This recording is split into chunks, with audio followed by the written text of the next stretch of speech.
19, verso 11. Lucas 19, 11. E ouvindo eles estas coisas, ele prosseguiu e contou uma parábola, porquanto estavam perto de Jerusalém e cuidavam que logo se havia de manifestar o reino de Deus. Disse, pois, certo homem nobre partiu para uma terra remota, a fim de tomar para si um reino e voltar depois. E chamando 10 servos seus, deu-lhes 10.000 e disse-lhe: negociai até que eu venha. Todos juntos, negociai até que eu venha. Diga para alguém do seu lado: você é negociante de Deus. Amém? Meus queridos, a igreja não é empresa, mas parece. Ela parece tanto como uma empresa que quando nós lemos as 7 cartas à igreja no Apocalipse, nós encontramos o Senhor dizendo: diga ao anjo da igreja aí, eu conheço o teu trabalho, também o teu serviço, também as tuas obras. Várias vezes se refere que a igreja tem que trabalhar, tem que prestar serviço e tem que fazer alguma coisa. Na vida secular, o que é que nós fazemos? Trabalhamos. Tem serviço e tem que apresentar lucro, tem que dar fruto. Então eu olho para a igreja hoje e fico vendo de uma forma tão grande, uma das grandes promessas que Deus fez para Moisés ainda quando estava para entrar na terra prometida e não conseguiram. O Senhor disse para ele: imensa luta e a rebelião dos 10 obreiros que não quiseram entrar na terra, mas preferiram fazer rebelião. Só tinha 2 crentes, Josué e Caleb. É duro lidar com obreiros fiel. E Jesus e Moisés tinha 10. Mas o Senhor disse para ele: não se preocupe não, Moisés, eles vão peregrinar 40 anos, mas um dia a minha glória vai encher toda a terra. Nós encontramos lá em João 17, na oração sacerdotal, quando o Senhor está terminando o seu trabalho, ele diz: Pai, eu dei-lhes a glória que tu me deste. Então eu olho aqui essa manhã, a glória está aqui. Você é a glória de Deus na terra. O Senhor Jesus, nesta parábola tão importante, ele diz que um certo homem nobre, o título de nobreza maior que já existiu na terra foi na Etiópia, foi ter Selassie, um milênio de nobreza. Mas nós temos um homem nobre que nunca vai terminar sua nobreza, Jesus. Diz o texto sagrado: partiu para uma terra remota a fim de tomar um reino. A única pessoa que foi tomar um reino é Jesus. E como é que eu vou entender isso? Você vai entender até na oração do Pai Nosso. Pai Nosso, está no céu, santificado seja o teu nome. Venha a nós o quê? Apocalipse 1, 5 e 6. E nos fez reis. Apocalipse 5, o seu sangue comprou e nos fez reis. Aleluia. Olha o reino de Deus aqui nesta manhã. O Senhor Jesus veio a esta terra com uma finalidade: fazer o quê? Tomar um reino. E o reino está aqui nesta manhã. Olha quanto rei aqui nesta manhã. Nos fez reis, nos fez reis, príncipes, rainha. Que coisa linda esta reunião de obreiro, porque o reino de Deus está manifestado entre nós. E nós entendemos que ele disse para nós que cuidava que logo havia de se manifestar o reino. E logo a igreja foi inaugurada e o reino chegou. Mas o que eu percebo que ele fala para nós, nos dizendo assim, e chamando os seus servos. Tem servo aqui? Deu uma ordem, disse: negociai negociai até que eu venha. É especial para os obreiros hoje. Por quê? Nós somos negociantes de Deus. Ela não é uma empresa, mas ela tem o material mais caro do mundo. Aleluia! É mais caro. Eu já viajei esse Brasil inteiro e Deus já me deu o privilégio, já preguei nos 5 continentes da terra e todo lugar que eu vou, ela está lá. A igreja está lá. Os negociantes estão lá. Aleluia! Lá fora se negocia com carro, com petróleo, com ouro, com pato, com diamante. Isso para nós não é nada. O Senhor deu para nós o material mais caro. Vocês vão negociar com almas, com almas, com almas, com almas, com almas. Não podemos jamais calcular o valor de uma alma. Aleluia! Se na rodoviária eu passei agora há pouco, tem gente caindo no chão lá, bêbado, morando na rua, dentro dele tem um valor incontestável. Dentro dele tem uma alma, aleluia, que vale mais do que o mundo. Lá nos Estados Unidos, uma das nossas missionárias passava em Miami e debaixo de um viaduto havia muitos moradores de rua. E entre eles tinha alguém cantando em português, era uma mulher. E a irmã Ana se aproximou daquela mulher e disse: mas você canta bem. Toda suja, mendiga, quer cantar na minha igreja? Ela disse: mas como? Eu estou muito suja, eu moro debaixo do viaduto. Não, entra no meu carro, vou te levar para casa, vou te dar um banho de chuveiro, vou te dar um banho de loja.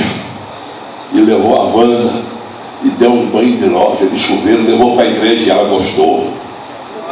E ela gostou. Aleluia. Ainda ontem eu recebi um vídeo lá de Israel. E ela gostou, começou a cantar na igreja. Certo dia ela chegou para mim e disse: pastor, eu arrumei um namorado. Ele quer casar comigo, mas eu disse: tem que pedir para o senhor. O senhor que é o meu pai hoje. Aí traz o cabra aí. Aí ele chegou: como é que você chama? Chama Israel. O nome é bonito, eu nasci em Jerusalém, ele é judeu. Meu Deus, arrancou a mendiga debaixo do viaduto. Vai dar um judeu para casar. Depois traz um rabino aí. O rabino era messiânico. Que coisa linda. Fiz um casamento judaico com pentecostal. Passou muito, pastor Jair. Eu estava numa loja nos Estados Unidos com a minha esposa e recebo um telefonema de Israel, era a Wanda. Pastor, onde você está? Acabei de chegar em Israel. Passei agora há pouco aqui pela imigração. Pastor, tem uma novidade boa para o senhor. Eles me chamaram e disseram assim: seu marido é judeu, você é brasileira. Israel, leva ela amanhã à embaixada dos Estados Unidos, vamos dar a ela a cidadania israelense. Você não fala nem shalom em hebraico, já é cidadã. Eu morri de estudar inglês para ser cidadão americano. Pois é, pastor, mas não acabou não. Perguntaram se eu tinha dinheiro, eu peguei pouco, encheram minha bolsa de shekel. Falei: tem emprego não? Me levaram para Elite e deram emprego num hotel para mim, para o Israel, e ainda deram casa para morar. Falei: misericórdia. O jovem professor, meus parabéns, ensinou com muita excelência, né? Mas nós estamos vendo aqui: Israel é o reloginho de Deus dizendo: vai voltar, vai voltar. E hoje em Elite nós temos uma igreja. Ainda ontem ela passou para mim um vídeo e disse: pastor, olha quantos muçulmanos estão na igreja. Olha israelenses da igreja. Ei, uma alma debaixo do viaduto, aparentemente perdida, hoje está pastoreando com o marido, com uma igreja lá. Mas o que é isso?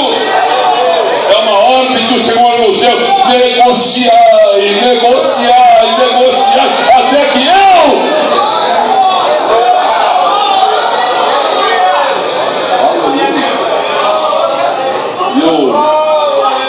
me preocupo, porque o Senhor, quando chamou os 12, Ele não buscou ninguém na faculdade. Graças a Deus. Não foi buscar nenhum milionário. Pegou só cabra ruim, rude, sem cultura nenhuma, um encrenqueiro que nem teve, trouxe para si. E aqueles 12, quantos que eram, irmão? 12. Quem era o pastor dessa igreja? Jesus. Aleluia. Só tinha 3 que oravam. Quantos daqueles obreiros oravam, irmão? Quantos obreiros que trabalhavam com Jesus oravam? Mudou muito para hoje. Está faltando oração. 9 só vigiavam, um roubava, outro encrencava, outro queria dinheiro. Quanto é que a gente vai ganhar? Negócio sério. Mas sabe o que eu admiro de Jesus, irmão? Ele diz: eu vou desmascarar o mundo todo, principalmente a psicologia. Os psicólogos ensinam que o caráter do homem vem da infância até os 12 anos. Vai ser o que aprendeu. Mentira. Se fosse assim, não tinha nenhum aqui hoje. Jesus mudou o caráter de todos. Glória a Deus. Aleluia. Mudou o seu, mudou o meu, mudou o nosso. Você não é mais o que você era. Se você continuasse com alguma coisa lá de trás, você não estava sentado aqui, não pastoreava a igreja, mas ele mudou, ele mudou, ele mudou, ele mudou, e você vai ser agora meu negociante. O que você vai fazer? Vai trabalhar para mim. O irmão cantou aquele que ele queria dinheiro, era Pedro. Ô Jesus, nós deixamos o quê? Tudo, vamos lá, deixamos o quê? Bem alto. Aleluia, meu Deus. Deixamos tudo para te servir. Graças a Deus. E aí, o senhor não falou nada ainda? Jesus disse: Pedrão, eu sou o melhor patrão do mundo. Quem trabalha para mim ganha 100 vezes. E por fim,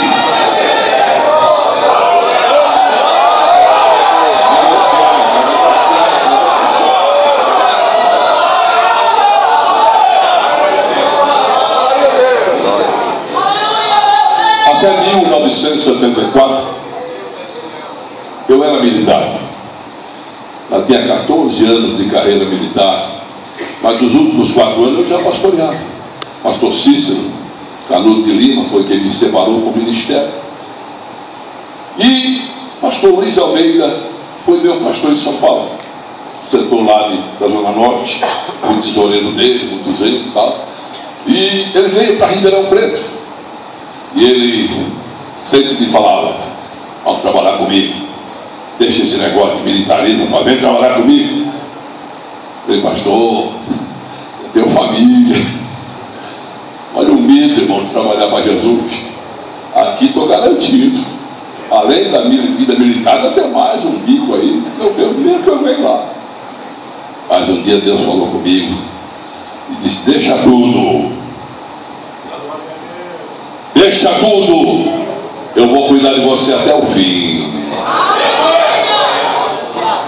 E eu cheguei em casa, disse para a irmã Marlene: falei, vou pedir baixo. Você ficou doido. O que aconteceu? Não, Deus falou comigo no meio da rua: deixa tudo. Vou ligar para o pastor Luiz Almeida hoje, aceita o convite, vou para Ribeirão Preto. E naquela noite, pastor Jair, era um culto de ensino, eu estava dando um culto de ensino. Quem chega? Pastor Luiz Almeida. Não entrou, falou para o diácono: fala, pastor Paulo, que eu vou dormir na casa dele hoje. E eu pensei lá: pastor, não. Eu falei: eu ia ligar para o senhor hoje. Ele falou: já sei. O senhor sabe o quê? Faz 3 anos que eu estou orando para você trabalhar comigo. Tudo bem, vamos para Orlândia. Assumi Orlândia 14 de julho de 74. Aí já não tinha mais pagamento da vida militar.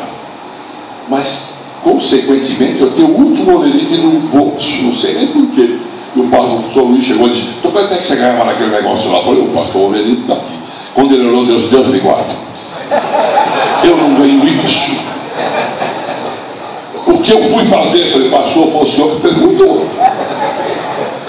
Eu não vim trabalhar por salário, eu vim por chamada. 74, irmãos, o meu salário total era 12 milhões. Naquela época dos milhões, né? E ele diz: meu Jesus, o que eu fui fazer? O senhor não fez nada, foi Deus. Ele vai cuidar de mim. Olha, eu posso te dar 800 mil. De 12 milhões para 800. Aí fez o cheque, 720, já descontou o dízimo. Eu estou vivo até hoje. Trabalhei aqui nesse campo com ele, depois fui para o interior de São Paulo, fui para o Mato Grosso, voltei para São Paulo, e até hoje ele nunca deixou me faltar. Chamada, irmão, é você negociar alma, e a alma dá lucro. A alma dá lucro.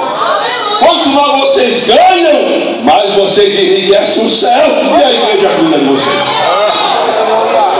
Nós estamos observando, queridos, que vale a pena. Vale a pena. Nós estamos com 14 milhões de desempregados no Brasil, não é verdade? 14 milhos. O camarada chega da empresa e já tem uma placa na porta, não há vaga. Que coisa boa, quando chega aqui, todo mundo olha aqui não tem placa não. Parece que aqui tem vaga. E Jesus diz: aqui tem vaga. E ele olha aqui e diz: pastor Jairo, ainda tem lugar. Manda esse povo sair pelas vilas, pelos valados, pelos becos, pelas favelas, pelo Alphaville, porque eu quero que a minha casa seja. Ainda há lugar, ainda há lugar, ainda há lugar, ainda há lugar. E a coisa mais linda que nós temos aqui nessa empresa de Jesus, desculpa eu falar assim, é que ele não manda ninguém embora. Ele não manda ninguém. De vez em quando um só muda de igreja. Sai daqui, vai para outra, sai da outra, vai para outra. Mas ele não sai do patrão. O patrão é o mesmo. Temos que entender, irmão, aqui não tem férias. E aqui só dá lucro, só lucro, só lucro, só lucro, só lucro. Ainda que nós estamos vivenciando os momentos finais da igreja na terra, acabamos de ouvir o jovem ensinador aqui falando, estamos vivenciando os últimos dias, e a mensagem menos falada hoje é que Jesus vai voltar. Neopentecostalismo entrando no meio dos pentecostais. Os quer dizer, eles tiraram a excelência do poder de Deus. Não se ouve falar em batismo com o Espírito Santo, não se ouve falar em dons espirituais, não se ouve falar que Jesus vai voltar. E nós estamos querendo entrar no mesmo caminho. E o Senhor fala com o negociante hoje: ei, ainda há poder na minha igreja. Eis que eu vos dou poder, eis que eu vos dou poder, eis que eu vos dou poder. Quem tem poder aqui, levante a mão. Usa esse poder para expulsar demônio, para ganhar alma, para orar em Jesus, batizar com o Espírito Santo, para orar, e o tom de profecia se revela na igreja, e a manifestação, visões, revelações, sonhos não acabaram ainda. É para a igreja, é para o negociante de Deus aqui na semana. E aqui ninguém está trabalhando de graça, não.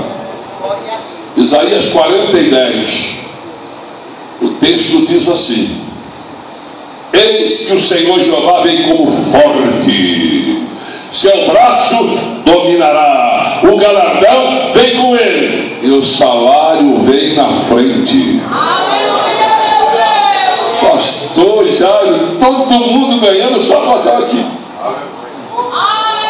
Eu vim lá de São Paulo e estou ganhando salário aqui. Vou lá para a Orlândia hoje à noite, estou ganhando salário lá também. O que é isso? O patrão é bom. O patrão é bom. O patrão é. Ele não manda ninguém embora. Aleluia. É o melhor patrão. Mas nós vamos encontrar que a ordem dele foi muito excelente. Quando no Monte da Ascensão, o Senhor Jesus falou para 500 irmãos, escreve o apóstolo São Paulo, e disse: ficai em até seja. E depois vocês vão para Jerusalém, Samaria, Judéia e Ribeirão Preto.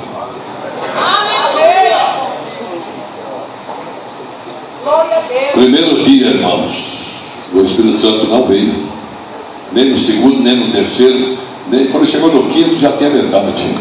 Quando chegou no 10º dia só tinha 120. 380 não soube esperar. Não soube? É o nosso problema hoje, irmão. Deus fala com vocês, visão, revelação, você já quer brigar até com o profeta. Falou de manhã, não aconteceu de tarde. Calma. Se Deus falou, vai acontecer. Mas chegou no 10º dia, só tinha 120. E Deus age de repente. De repente, um vento veemente encheu toda. E todos foram cheios. Deixa a boca aí. Diga aí, começaram. Vamos lá, e começaram a falar em outras línguas. E não pararam até hoje. Você ainda fala em língua, você ainda fala em língua, você ainda fala em língua. Pentecoste não escandaliza ninguém. Ninguém. Tanto é que não escandaliza que Pedro, era dia de Pentecoste, a cidade estava com milhares de pessoas, 16 nações diferentes vieram para a festa, e quando Pedro abriu a porta do lado de fora não tinha lugar para mais ninguém, estava cheio. Por que será que esse povo estava na porta? Diga, eles foram atraídos pelo barulho. Cadê o barulho? Esse barulho não escandaliza ninguém. Esse barulho não escandaliza. Esse barulho produz.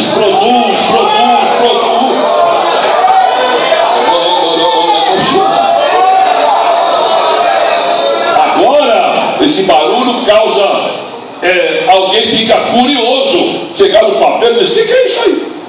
Ó, aquele lá está caído. Você quer beber? Encher a cara e falou: não, aqui ninguém bebeu, não, todo mundo é crente. Crente não bebe, né, irmão? Principalmente obreiro. Não gosta de vinhozinho, não, né? Cerveja só. Todos os olhares estão vendo, não. Mas o que é isso? Isto é uma profecia. Está se cumprindo hoje. É o que falou o profeta Joel nos últimos dias. Vou derramar, diga derramar. É chuva.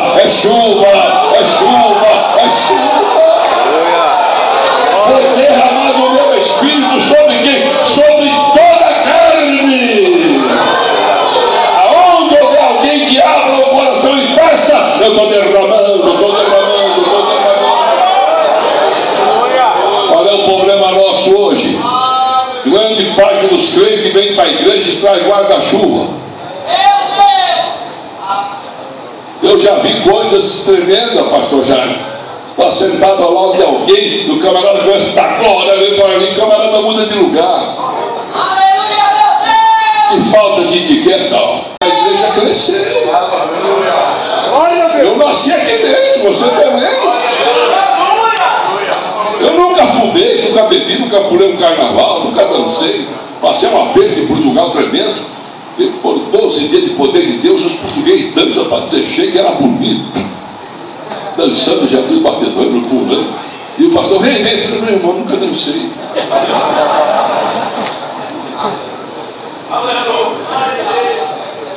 Mas a igreja não tinha um doutor. Nosso primeiro médico da Assembleia de Deus foi em 1950, doutor Alcídio, lá de São Miguel Paulista. Já era. Não tínhamos um médico. Hoje temos hospitais, uma plebe de médicos, desembargadores, juízes, grandes advogados, milionários. A igreja hoje cresceu. Glória a Deus por isso. Só tem um negocinho. Daquela porta para dentro aqui, não tem mais doutor.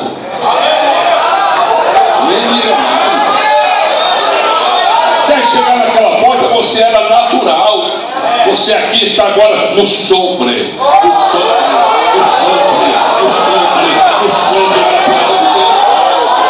E no sobrenatural de Deus, o que acontece? Jesus cura, Jesus salva, Jesus batiza, ninguém se escandaliza.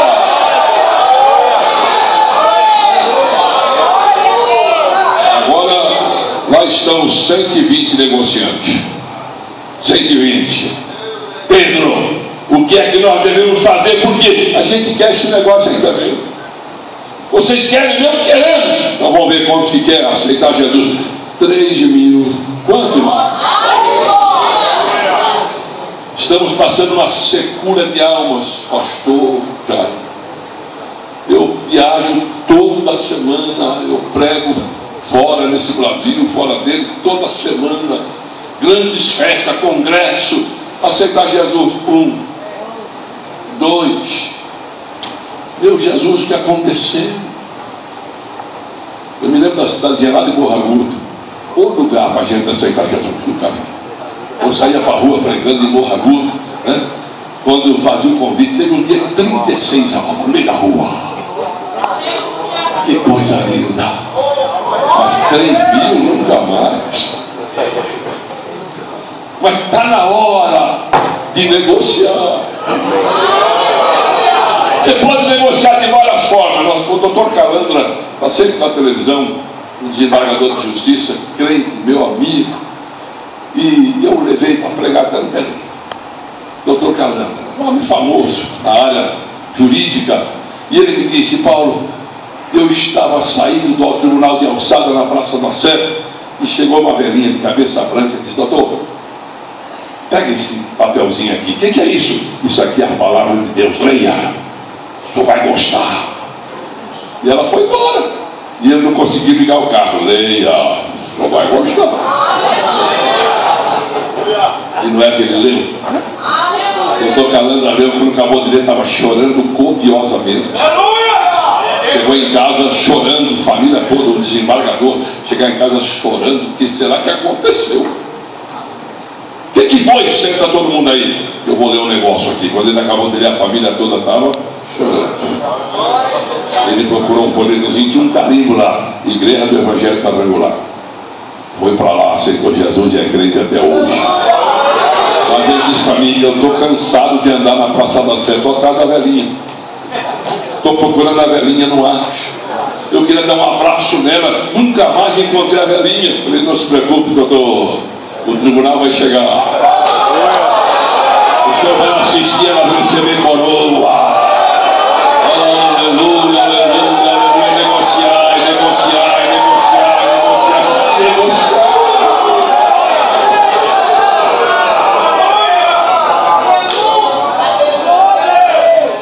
Casos 10 minutos. Veja bem, queridos, nós aqui somos o quê?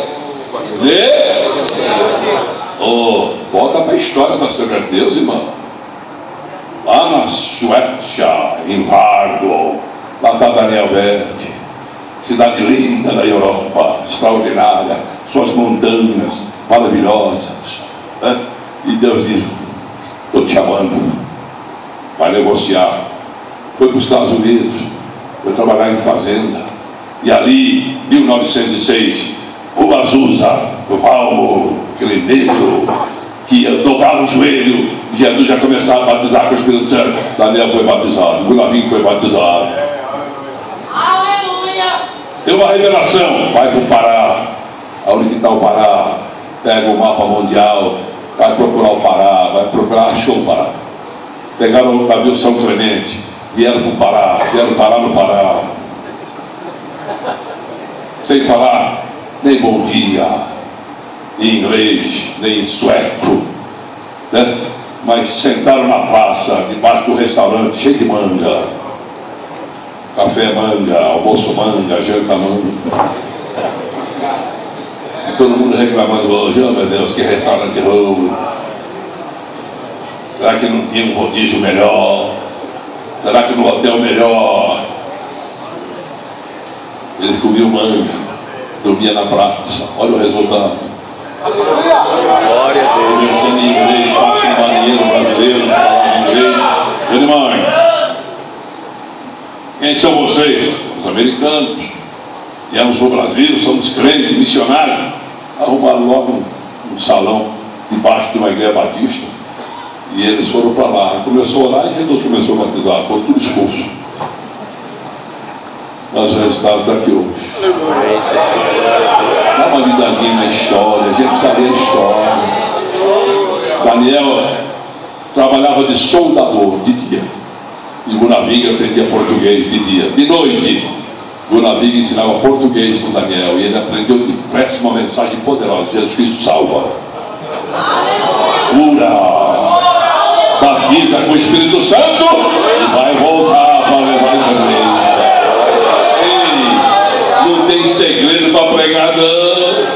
A hermenêutica é boa, a homilética é boa, a faculdade é boa, mas o Espírito Santo também ensina. Bateu uma porta, lá no norte, aquelas portas cerradas no meio. A mulher abre a metade da porta. Eu vim falar que Jesus Cristo salva, cura. Bateu a porta na cara dele. Ele virou as costas. O Espírito Santo falou: senta debaixo daquela árvore, fica ali, você vai almoçar nessa casa. Até para almoço o patrão é bom. Ficou lendo a Bíblia. Daqui a pouco a mulher abre a janela. Só está aí ainda, esperando para almoçar. Entrou na casa, tinha uma cama de vara, e lá uma paralítica em cima, era a filha da mulher. E ele pegou um bandolim que estava na parede, afinou, começou a cantar uns corinhos sueco, outro em inglês, arranhou no português, e a menina paralítica levantou.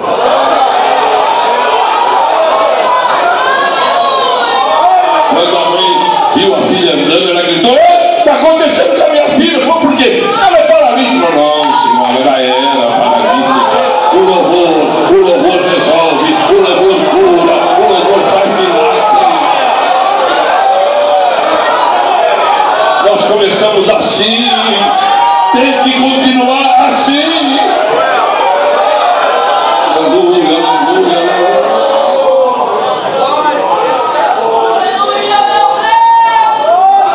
aleluia. Ele não manda ninguém embora.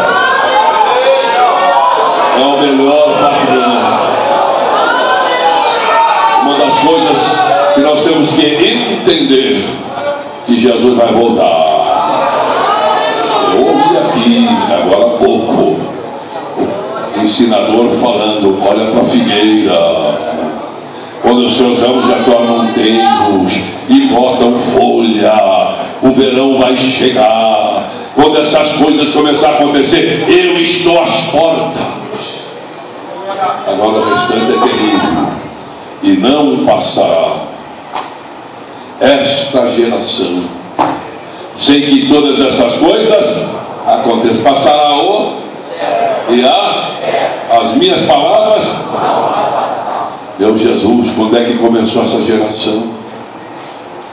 Quando Israel voltou, 14 de maio de 1948, diga comigo, a figueira brotou através do Brasil. Um brasileiro, Oswaldo Aranha, bateu o martelo 14 de maio e disse: devolva! A figueira brotou. E aí a geração começou.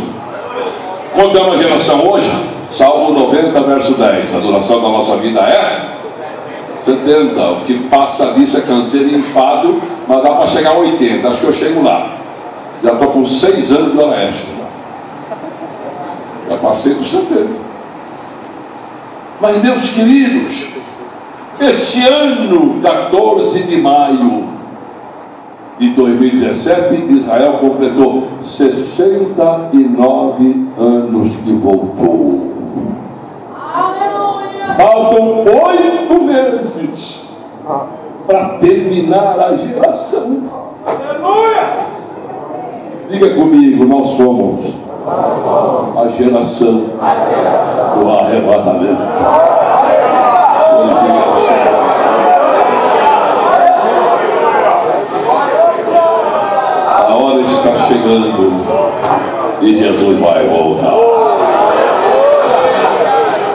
E vai voltar e vai cobrar. Eu quero saber o que é que vocês ganharam negociando. Aqui em Ribeirão Preto, já em 1967, eu preguei num congresso aqui sobre um novo encontro com Jesus. Era lá na outra igreja, a Doutor Lenol. E tinha a Cidinha, 14 anos, uma companhia de café aqui, deu café para a mocidade. E a Cidinha do café, ela estava dando café para todo mundo. Eu fui pregar, ela veio ouvir, ficou ouvindo. Quando eu fiz o convite, a Cidinha saiu correndo, chegou aqui na frente, chorando. Eu botei a mão sobre ela, Jesus a batizou com o Espírito Santo. Sabe onde eu encontrei a Cidinha hoje? No Japão, pastoreando 20 igrejas, uma mulher cheia de dons espirituais. Eu preguei no teatro no Japão, Jesus batizou 60 com o Espírito Santo. Eu disse para a Cidinha: todo Nisei, Sansei, não sei que você ganha para Jesus, eu tenho comissão. E ganhei lá e liberou o Cristo. Aleluia, aleluia, aleluia, aleluia. Jesus está voltando. E Ele vai pedir conta, vai pedir conta. Eu estou preocupado com o hino 16 da harpa.